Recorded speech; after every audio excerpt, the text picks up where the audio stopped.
નમસ્કાર, આપ જોઈ રહ્યા છો ગુજરાતી મનપસંદ ન્યૂઝ ચેનલ ઝી 24 કલાક. હું નિધિ. લોકસભાની ચૂંટણી આવી ચૂકી છે. તમામ પક્ષો એડી ચોટીનું જોર લગાવી રહ્યા છે જેથી જન જન સુધી પહોંચી શકાય. એ જ રીતે કોંગ્રેસ પણ ન્યાય યાત્રા 2 ચલાવી રહ્યું છે.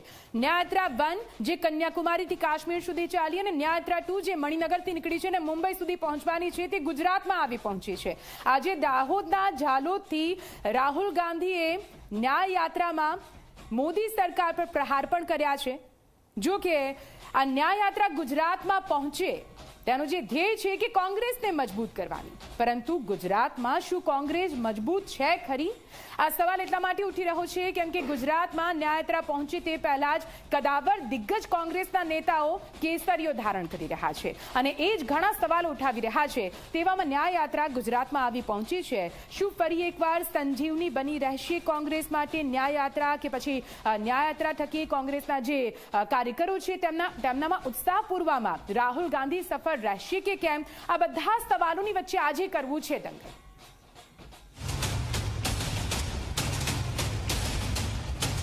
માત્ર ને માત્ર આવા અંગત સ્વાર્થ જેના હોય એ જ લોકો પક્ષાંતર કરે છે.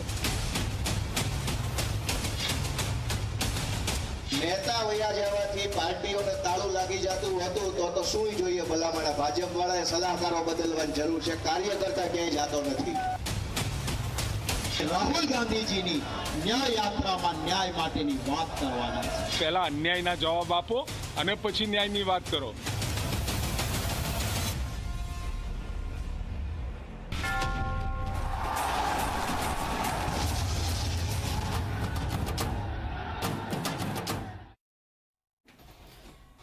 રાહુલ ગાંધીની ભારત જોડો ન્યાય યાત્રા ગુજરાતમાં આવી પહોંચી છે. 4 દિવસ સુધી આ યાત્રા ચાલશે. 7 જિલ્લામાં ફરશે. 400 કિલોમીટરનું અંતર કાપશે. અનેક જગ્યાએ સંબોધન કરશે.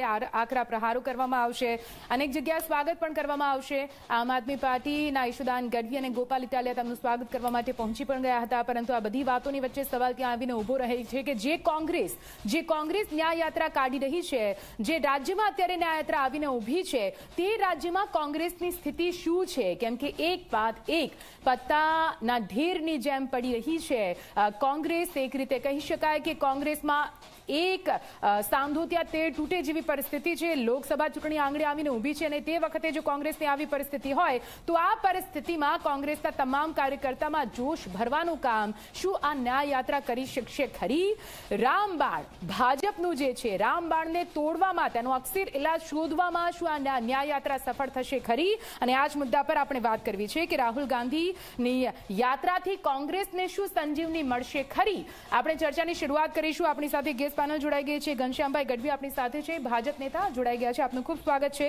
રાજકીય વિશ્લેષક રાજેશ ઠાકર આપણી સાથે જોડાઈ ગયા છે. આપનું પણ ખૂબ ખૂબ સ્વાગત છે. ઝી 24 કલાકના દંગલ મંચ પર કોંગ્રેસના નેતા થોડી જ વારમાં આપણી સાથે જોડાશે. એક મિનિટની પ્રતિક્રિયાથી આપણે શરૂઆત કરીશું. સૌપ્રથમ તો કોંગ્રેસ તમારે પૂછવું હતું પણ કોંગ્રેસના નેતા હજુ આવ્યા નથી, આવશે એટલે એમની પ્રતિક્રિયા લઈશું. પણ ઘનશ્યામભાઈ આપની પાસે વાત સાથે આવીશ કે કેટલા ઓપરેશન પાર પાડશો? હવે ન્યાય યાત્રા આવી છે, કંઈ બાકી રાખશો કોંગ્રેસમાં? નિધિ, જે રીતે કોંગ્રેસ આજે ચાલી રહી છે એનાથી દેશના લાખો કાર્યકરો અને આગેવાનો કોંગ્રેસના ખૂબ જ નિરાશ છે. કારણ કે જે મુદ્દાઓથી રાજકારણ કરવું જોઈએ એનાથી વિપરીત મુદ્દાઓ ઉપર કોંગ્રેસ ચાલી રહી છે. એ દેશના 370ની કલમ હોય કે રામ મંદિરનો મુદ્દો હોય, આ દેશના 80% હિન્દુઓના આસ્થા જ્યાં રામ ભગવાનમાં હોય ને એનું મંદિરનો પ્રાણ પ્રતિષ્ઠા મહોત્સવ હતો, ત્યારે કોંગ્રેસે એવો નિર્ણય લીધો કે આમાં ના જવું અને પછી એવું કહ્યું કે આ તો ભાજપનો કાર્યક્રમ છે, તમે ના જાઓ તો ભાજપનો જ કાર્યક્રમ થાય. હવે જે દેશની 80% જનતા ધાર્મિક રામ ભગવાન સાથે જોડાયેલી હોય અને તમે એનો વિરોધ કરો તો પછી તમે કઈ રીતે સત્તા ઉપર આવવાના? કારણ કે 80% જનતા એવું માનીએ છે. હું પણ ખુદ ગામડાઓમાંથી આવું છું, ગામમાં જઉં છું, મેં જે વાતાવરણ જોયું કે કોંગ્રેસ તો આના રામ ભગવાનના વિરોધી છે, ધર્મની વિરોધી છે. એ પછી જ ખુદ મેં પણ એવો નિર્ણય કર્યો કે 30 વર્ષથી જે હું મહેનત કરતો હતો, જે મુદ્દાઓ સાથે હું પક્ષમાં જાહેર જીવનમાં આવ્યો હતો, જ્યારે કોઈ પણ કાર્યકર કે કોઈ પણ રાજકીય વ્યક્તિ જાહેર જીવનમાં જોડાય ત્યારે એ કોઈને કોઈ મુદ્દાઓને સાથે એની વિચારસરણી સાથે જોડાય. રાષ્ટ્ર સેવા કરવી છે, સમાજ સેવા કરવી છે, દેશનું કલ્યાણ કરવા માટે, ગરીબોના કલ્યાણ માટે. પણ જે પક્ષ આજે એની મૂળ વિચારધારાથી જ અલગ હોય, જેની કોઈ વિચારધારા જ ના હોય, દિશા વિહીન બની ગયો હોય, એમાં કોણ રહે? કયો નેતા કે કયો આગેવાન પોતાના જીવનના વર્ષોને અહીંયા વેડફે? કાં તો ઘરે બેસી જવું. અને જાહેર જીવનનો વ્યક્તિ છે એટલે એને કોઈ બીજા જે પક્ષ જે વિકાસનું આજે ભારતીય જનતા પાર્ટી જે કામ કરી રહી છે, 24 કલાક આદરણીય મોદી સાહેબ અને અમિતભાઈ શાહ સાહેબ જે કામ કરી રહ્યા છે, તો કેમ એની સાથે જોડાઈને દેશને મજબૂત ના કરવો? બિલકુલ મજબૂત દેશની વાત કરી છે અને વિચારધારાની વાત આપે કરી છે. એ વાત સાથે આપની પાસે આવું છું, પણ રાજેશભાઈ 1 મિનિટ આપની. રાહુલ ગાંધીની ન્યાયયાત્રા ગુજરાત આવી પહોંચી છે. ઘણા એવા મુદ્દાઓ સાથે આ ન્યાયયાત્રા કાઢવામાં આવી હતી, પરંતુ જ્યારે ગુજરાતમાં પ્રવેશે છે ત્યારે સૌથી મોટો સવાલ કોંગ્રેસના અસ્તિત્વ પર આવીને અડે છે. શું તમને લાગે છે આ ન્યાયયાત્રા ગુજરાતમાં કંઈ જાદુ કરી શકશે? ડિસેમ્બર 2022માં ચૂંટણીના પરિણામો આવ્યા એ પછી બીજી પહેલી વખત આપણે કોંગ્રેસના સડક ઉપર જોઈએ છીએ. હા, જે ઘનશ્યામભાઈ વાત કરતા હતા કે કોઈ પણ પક્ષ જે છે નાનો ક્યારે થતો જાય, કે જ્યારે તમે તમારી જે રાજકીય પ્રવૃત્તિઓ છે, તમારું જે કમિટમેન્ટ છે લોકોની પાસેનું, સત્તામાં હો એના કરતાં વિપક્ષમાં હો, ત્યારે કમિટમેન્ટ વધી જાય છે. કારણ કે સત્તા જે વસ્તુ નાગરિકો સુધી નથી આપી શકતી કે નથી પહોંચાડી શકતી, સત્તાના માધ્યમથી જે સમસ્યાઓ સર્જાય છે એનું સમાધાન કરવાનો જે માર્ગ છે એ વિપક્ષના રસ્તે જાય છે. અને એ વિપક્ષ જ્યારે ચૂંટણી પૂરી થઈ જાય અને પાછું એના કાર્યાલયોમાં કે પોતાની એસી ચેમ્બરોમાં જતું રહે, ત્યારે ક્યાંક ને ક્યાંક એની નુકસાન તમારે ભોગવવાનું આવે છે. એટલે રાહુલ ગાંધીની આ ન્યાયયાત્રા છે, આપણે આશા રાખીએ કે 4 દિવસ માટે એ અહીંયા છે, પણ રાહુલ ગાંધીના જતા રહ્યા પછી પાછું આ જે કોંગ્રેસનું સંગઠન છે એ પોતપોતાના ઠેકાણે ના પડી જાય. કદાચ નહીં જ પડે, કારણ કે હવે 100 દિવસ બાકી રહ્યા છે લોકસભાની ચૂંટણીના. પણ જે રાજકીય પક્ષ સતત જે છે એ લોકોના સંપર્કમાં ના રહે, લોકોની સાથે સંવાદમાં ના રહે, લોકોને દેખાય નહીં, એ પક્ષની આ સ્થિતિ થાય છે. અને અત્યારે તો 156 છે એટલે આપણે સમજી શકીએ. તમે કીધું વિચારધારા, બહુ વિચારધારામાં મારે જવું નથી, કારણ કે વિચારધારા એક એવું ટૂલ્સ છે કે આપણે કપડાં બદલીએ એમ લોકો વિચારધારા બદલાય છે. એટલે પણ મૂળ વસ્તુ એ છે કે કોઈ પણ વ્યક્તિ હોય, આપણી સાથે અત્યારે ઘનશ્યામભાઈ બેઠા છે, પણ કોઈ પણ વ્યક્તિ હોય એ પોતાના પક્ષના ભવિષ્યની સાથે સાથે પોતાનું ભવિષ્ય જોતો હોય. અને જ્યારે એને એમ લાગે કે હવે આ ભવિષ્ય અંધકારમય છે, મારા પક્ષનું પણ અંધકારમય છે અને એની સાથે સાથે મારા માટેનું અંધકારમય છે, ત્યારે રસ્તો શોધે છે. એટલે પણ 40-40 વર્ષે અર્જુન મોઢવાડિયા જેવા પીઢ નેતાને એમ લાગે કે હવે અહીંયા મારું કોઈ ભવિષ્ય નથી, તો એ તો મોટી વાત કહેવાય ને. પછી તો પક્ષી વિચારવું પડે. બિલકુલ. એટલે અને આ આજકાલનું નથી બન્યું. છેલ્લા આપણે 2017 થી જોઈએ તો કાળક્રમે રાજ્યસભા હોય, વિધાનસભા હોય, સ્થાનિક સ્વરાજની ચૂંટણીઓ હોય, 5, 7, 10, 12, એક વખત તો 1.5 ડઝન જેટલા ધારાસભ્યો એક સાથે કોંગ્રેસ છોડી દીધેલી. કોંગ્રેસ એ સ્થિતિમાં હતી કે એની પાસે 77 ધારાસભ્યો હતા. 2015ની અંદર લગભગ 70% ઉપર સ્થાનિક સ્વરાજની ચૂંટણી અંદર એને વિજય મેળવ્યો હતો. બિલકુલ. ત્યાંથી એને માર્કને આગળ લઈ જવાનો, જેમ ભારતીય જનતા પાર્ટી કરે છે કે ભાઈ 100 સીટ છે તો 150 નો ટાર્ગેટ, 150 છે અત્યારે 26 એમની પાસે છે તો એમાં 5 લાખથી વધારે જીતવાનો ટાર્ગેટ. તમારે તમારા ગોલને ઉપર લઈ જવો પડે, તો જ તમે તમારી મજલ સુધી પહોંચો. એની જગ્યાએ તમે તમારા જગ્યાએ જ ઊભા રહી અને પથ્થર ફેંક્યા કરો, તે પથ્થર સામે તમારું નિશાન છે ત્યાં સુધી પહોંચે નહીં. સવાલ આટલો જ છે. એટલે ન્યાયયાત્રા લઈને રાહુલ ગાંધી નીકળ્યા. રાહુલ ગાંધી ભારત જોડો યાત્રા વખતે એટલે એ મહેનત કરે છે, સંઘર્ષ કરે છે, પાર્ટીને જીવતી રાખવા માટેના પ્રયત્નો કરે છે.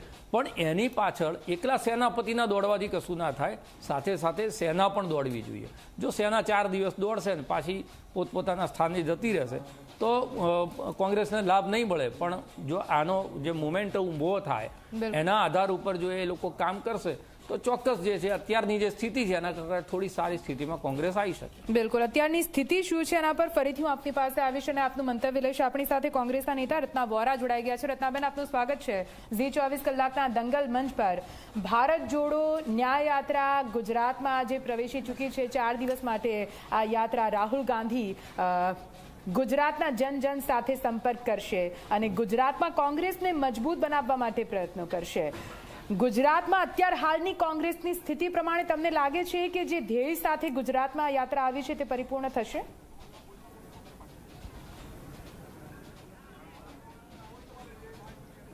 જી 100% નીતિબેન થશે, કારણ કે રાહુલ ગાંધીજીએ જે મુદ્દાઓ લીધા છે એ સામાન્ય પબ્લિકના દુઃખદાયી મુદ્દાઓ છે, જેમ કે બેરોજગારીનો મુદ્દો છે, પછી આપણે મોંઘવારીનો મુદ્દો છે, આ જે પેપર લીક થાય છે એવા મુદ્દાઓ છે, અને સાથે સાથે રાહુલ ગાંધીએ સામાજિક ન્યાયની વાત કરી છે. રાહુલ ગાંધીએ આ મુદ્દામાં કીધું છે કે જે અન્યાય થઈ રહ્યું છે, જે દરેક સમાજ સાથે આજની તારીખમાં અન્યાય થઈ રહ્યું છે, એ દરેક સમાજને ન્યાય અપાવવા માટેના એ મુદ્દાઓ લઈને આજે ભારત જોડો ન્યાય યાત્રા લઈને નીકળેલા છે. અને જેવી રીતે આપણે જોયું હશે, આપણા ટીવી ચેનલોએ કવર કર્યું હશે કે ભારત જોડો ન્યાય યાત્રામાં ઝાલોદમાં હજી તો આ યાત્રા પ્રવેશ કરી છે, અને હજારોની સંખ્યામાં, સેંકડોની સંખ્યામાં લોકોનું હુજુમ ઉમડી પડ્યું છે. તમે જોયું કે રસ્તા ઉપર, ધાબા ઉપર, બાલ્કની ઉપર અને રોડ રસ્તા બધા ચક્કા જામ થઈ ગયા છે. એટલી બધી મેદની આજે ઉમડી પડી છે, અને આનું જે પણ પરિણામ છે, એ જે પણ ફાયદો છે, એ ફક્ત ને ફક્ત કોંગ્રેસને મળવાનો છે.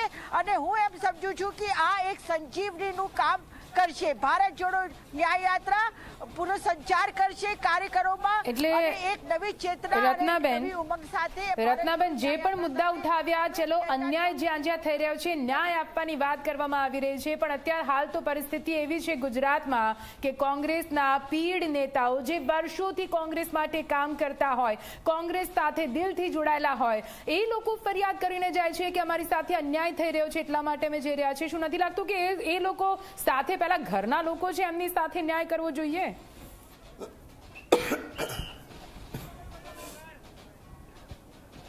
ભાઈ, હવે તો ઘરના રહ્યા નથી.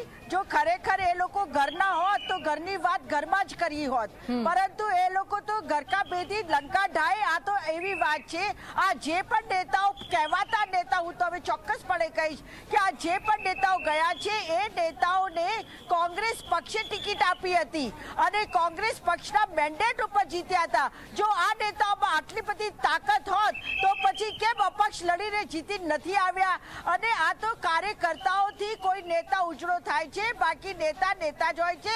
જ્યારે કાર્યકર્તાઓ નેતાની આગળ પાછળ ફરવાનું ચાલુ કરે એટલે નેતાને દમ આવી જાય છે, અને નેતાને એવું લાગે છે કે હવે તો હું છું, અને એટલા માટે એ લોકો નીકળે છે. બાકી એમના પોતાના અંગત સ્વાર્થ માટે જો કોઈ કોંગ્રેસ છોડીને ગયા છે તો એમને તો અમે લોકો પહેલા જ કહી દઈએ છીએ કે ભાઈ તમે જાઓ, અમને તમારી કોઈ પરવા નથી. અને આ તો કોંગ્રેસ મોટું સમુદ્ર છે, અને મોટા સમુદ્રમાં તો ઘણા લોકો આવે છે ને ઘણા લોકો જાય છે. અને જે લોકો પોતાની વિચારધારા, આપ સમજી શકો છો કે ભારતીય જનતા પાર્ટીની વિચારધારા અને કોંગ્રેસની વિચારધારા બંને તદ્દન એકબીજાથી જુદી વિચારધારા છે. અને જે લોકોએ કોંગ્રેસની વિચારધારામાં રહીને નેતાગીરી કરી અને પછી ભારતીય જનતા પાર્ટીમાં જઈને એ લોકો ખિસકોલી બની જતા હોય, તો એવા લોકોને અને એવા નેતાઓને તો આપણે બહુ દૂરથી સલામ કરીએ છીએ. સારું થયું કે તમે લોકો નીકળી ગયા, એટલે હવે આ જે શુદ્ધિકરણનું કામ થઈ રહ્યું છે. હું સમજુ છું કે કોંગ્રેસમાં જેટલા પણ આવા લોકો છે જે ડબલ માઇન્ડ લઈને ચાલતા હોય છે અને પછી ભાજપની સાથે પાછળા પાલણેથી વાતો કરતા હોય છે, એવા લોકોની કોંગ્રેસમાં કોઈ જરૂર નથી. અમારા જનનેતા એક તરફ રત્નાબેન કોંગ્રેસ તરફથી કહી રહ્યા છે કે અમારા પક્ષમાંથી આ પ્રકારના નેતા જઈ રહ્યા છે, એટલા માટે અમારા પક્ષનું શુદ્ધિકરણ થઈ રહ્યું છે. એક તરફ ભાજપ એવું કહેતી હોય છે કે અમારી જોડે તો એવું વોશિંગ મશીન છે કે જ્યાં કોઈ પણ નેતા આવે છે, ભાજપમાં જોડાય છે, એટલે વોશિંગ મશીનમાંથી નીકળે એટલે સાફ એકદમ સફેદ કપડામાં એકદમ ઉજળો થઈ જાય છે. શું ચાલી રહ્યું છે રાજેશભાઈ? ખબર જ ના પડે કે ક્યાં આગળ કેવી રીતે કોણ ક્યાં લડી રહ્યું છે.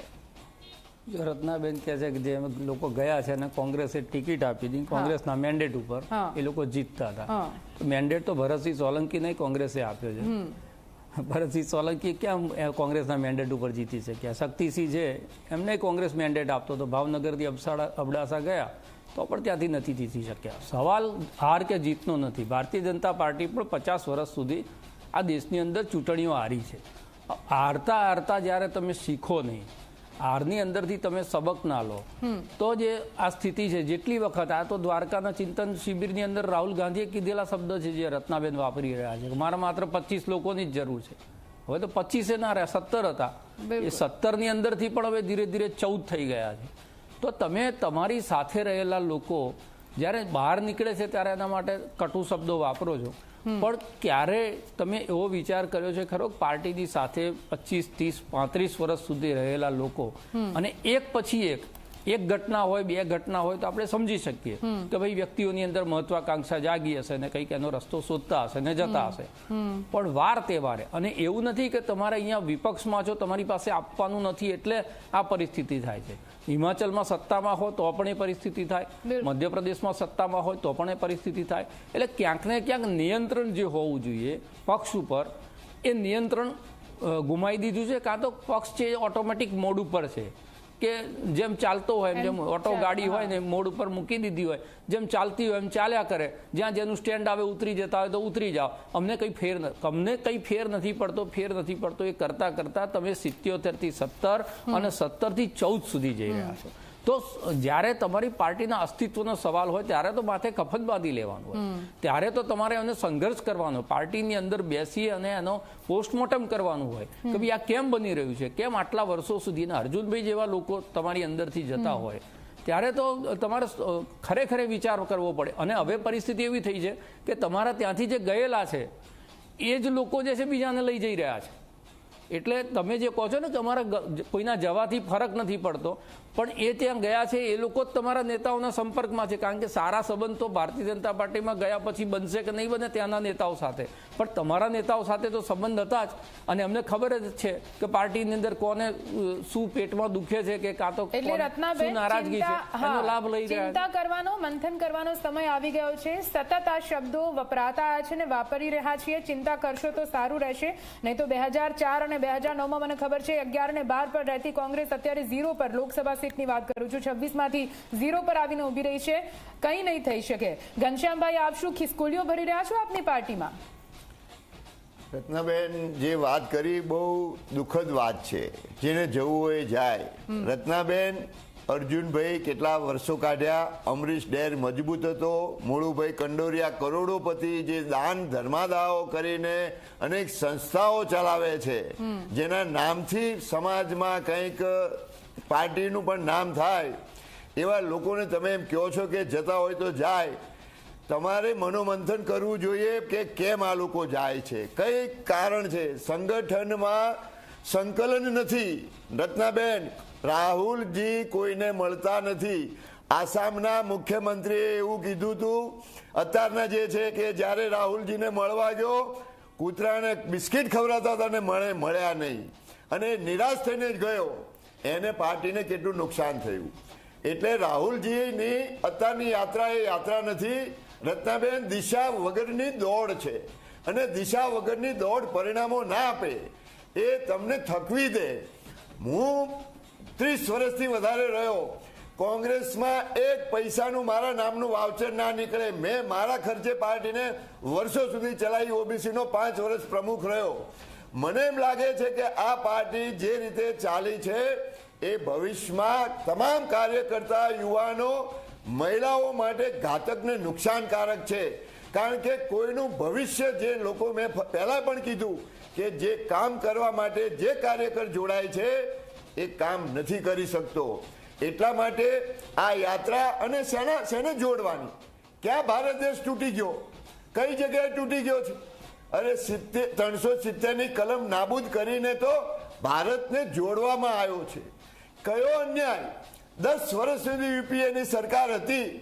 આપણે કદાચ ન્યાય કોઈને નહીં આપી શક્યા હોય ત્યારે તમને એવું લાગે છે કે હવે આ અમારે ન્યાય આપવા નીકળવું પડ્યું, અને કોને કોને અન્યાય થયો છે આ દેશમાં? જ્યાં રાહુલજીએ પહેલા પણ યાત્રા કાઢી, તમે કહો છો કે અત્યારે પબ્લિક જ્યાં રોડ બ્લોક પહેલા પણ કાઢી, પછી છત્તીસગઢ, મધ્યપ્રદેશમાં કોઈએ કલ્પના ના કરી હોય એવી ખરાબ રીતે કોંગ્રેસ પાર્ટી ત્યાં હારી.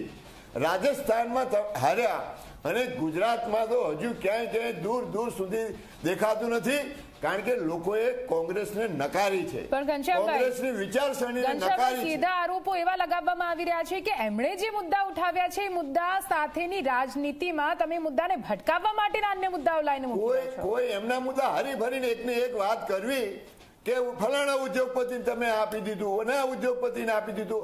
અરે દેશના કરોડો ખેડૂતોને વર્ષે 6,000 રૂપિયા એના ખાતામાં આપવામાં આવ્યા. સીધી સબસિડી ખાતામાં જમા કરીને આ દેશના 3 લાખ કરોડ રૂપિયાની બચત કરી અને સાચા લોકોને પૈસા આપવામાં આવ્યા.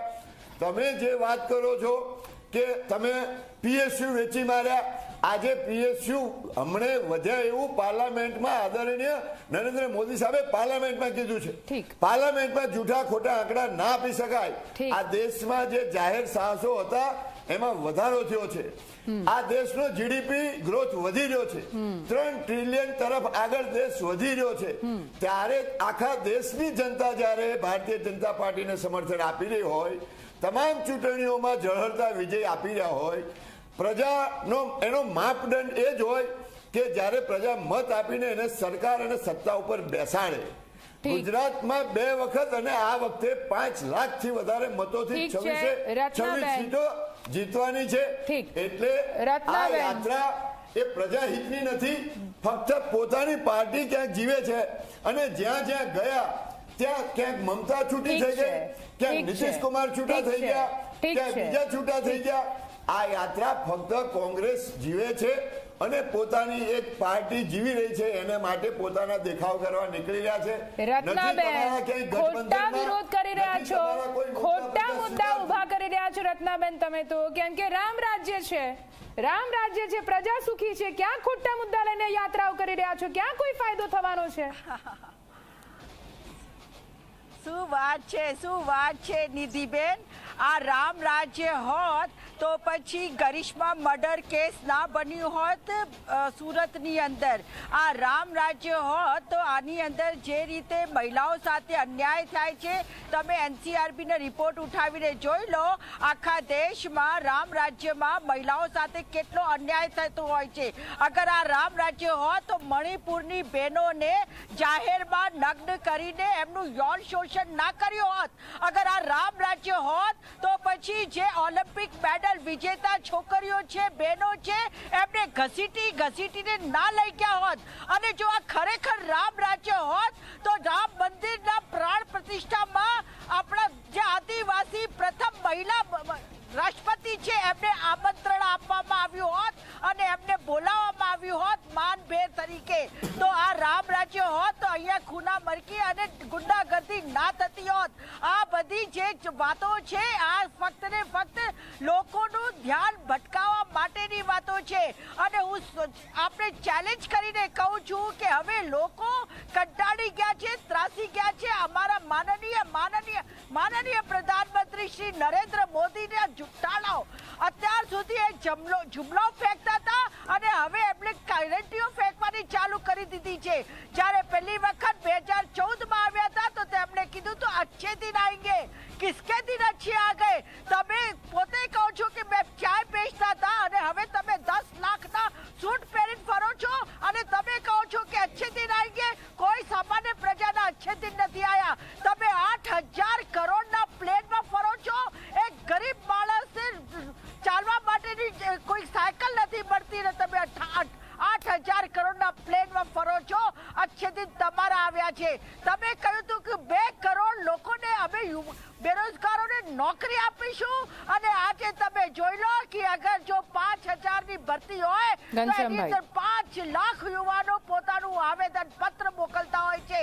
અને અચ્છે દિનની વાત કરો છો, તમે જોઈ લો અગ્નિવીરની કેવી યોજના તમે લઈને આવ્યા છો. અગ્નિવીરની યોજનામાં અગર જો મારો યુવા શહીદ રત્નાબેનના જેટલા પણ સવાલ અમે ઉઠાવ્યા છે દેશના 25 કરોડ લોકો ગરીબી રેખાથી ઉપર આવ્યા. રત્નાબેન દેશના 25 કરોડ લોકો ગરીબી રેખાથી ઉપર આવ્યા. તમે કહો છો કે સાયકલ નથી અને કોઈ પ્લેનમાં ફરે છે. તમામ પ્રોટોકોલ પ્રમાણે તમામ દેશમાં તમામ વડાપ્રધાનો એમને જે મળતી સગવડો અથવા એના સંરક્ષણ રક્ષણ માટે એ બધું કરવું પડે. એકના એક મુદ્દા વારે વાર ઉઠાવો છો. એ મુદ્દા પ્રજાએ નકારી કાઢ્યા છે. રત્નાબેન, તમારા મુદ્દા પ્રજાએ નકારી કાઢ્યા છે વર્ષોથી. કાં તો GST ની કપર ટેક્સની વાત કરો, કાં તો પ્લેનની વાત કરો, કાં તો તમે બીજી વાતો કરો. આ દેશની ઇકોનોમી આગળ જઈ રહી છે.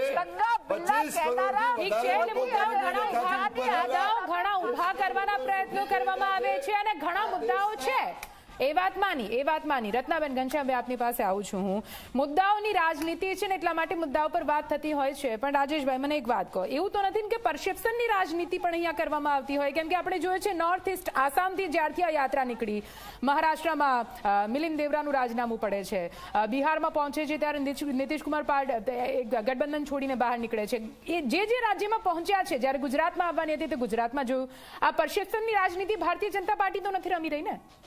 જેવું એ રાજનીતિનું ખેતર ખેડી અને પાક લણવાની કોશિશ કરે છે, ત્યાં આ પક્ષ પલટા રૂપી જે છે માવઠું એ પડી અને એમનો પાક બગાડી. હા, એટલે બિલકુલ એક પરસેપ્શન ઊભું થાય લોકોની વચ્ચે, જ્યારે દર એક દિવસે બે દિવસે કોઈક ને કોઈક નેતા ત્યાંથી પાર્ટી છોડે, ત્યારે લોકોના જનમાનસમાં એવું થાય કે હવે આ પાર્ટીમાં શું રહ્યું છે, આ જીતી શકશે કેમ? અને બીજો મોટો પ્રશ્ન એ થાય છે કે જીતાડીશું તો એ જીત્યા પછી સત્તામાં રહી શકશે કે? આ એક પ્રશ્ન એ પણ સૌથી મોટો છે. રત્નાબેને કીધું બધા જ મુદ્દા આપણે એમની સાથે સંમત થઈ જઈએ કે ભાઈ બધી જ વાતો સાચી તમારી. આ લોકો કહે છે રામ રાજ્ય નથી રામ રાજ્ય, ચલો, પણ એ તમારા જે મુદ્દા છે એને પ્રજામાં સ્વીકાર્ય બનાવવા પડે, પ્રજાની જોડે જવું પડે, અને તમારી વિશ્વસનીયતા, સૌથી મોટો રાજનીતિની અંદર જો તફાવત હોય તો નેતૃત્વની વિશ્વસનીયતાનો. દાખલા તરીકે ભારતીય જનતા પાર્ટી જૂઠું બોલીને વેચી નાખે છે, તમારું સત્ય કેમ વેચાતું નથી, તો એ તમારા વિશ્વસનીયતાનો પ્રશ્ન ઉભો થાય. એટલે તમે જે કહો છો ને કે નેરેટિવ ઉભું થાય, એ નેરેટિવ બિલકુલ ભારતીય જનતા પાર્ટી ઉભી કરે છે. બાકી એમને આ પરિસ્થિતિમાં, ગુજરાતમાં જે પરિસ્થિતિમાં ભાજપ છે એમાં એ કોકને લેશે કે નહીં લે એમની સ્થિતિમાં બહુ મોટો ફરક નથી પડવાનો. પણ એ કરવા એ માંગે છે કે કોંગ્રેસ જે છે એને બિલકુલ અપાહિજ કરી દેવા માંગે, એવી સ્થિતિમાં મૂકી દેવા માંગે છે કે ફરી ઊભી ના થઈ શકે. અને એ સ્થિતિમાં મુકાવવા માટે કોંગ્રેસના પોતાના જ નેતાઓ પક્ષ પલટો કરીને ત્યાં આગળ જાય એટલે હામી ભરી રહ્યા છે. એ જ સૌથી મોટી ચિંતા કોંગ્રેસ માટેની છે, પણ એ માનતી નથી. આપ તમામ મારી સાથે જોડાયા, ખૂબ સરસ ચર્ચા કરી, તે બદલ ખૂબ ખૂબ આભાર. તો ન્યાયયાત્રા ગુજરાતમાં આવી પહોંચી છે, વિશ્વસનીયતાની વાત છે. વિશ્વસનીયતા એ તમામ નેતાઓની હોય જે જનતાના જનાદેશને આદર રાખીને તે પ્રજાનો પ્રતિનિધિ બને છે.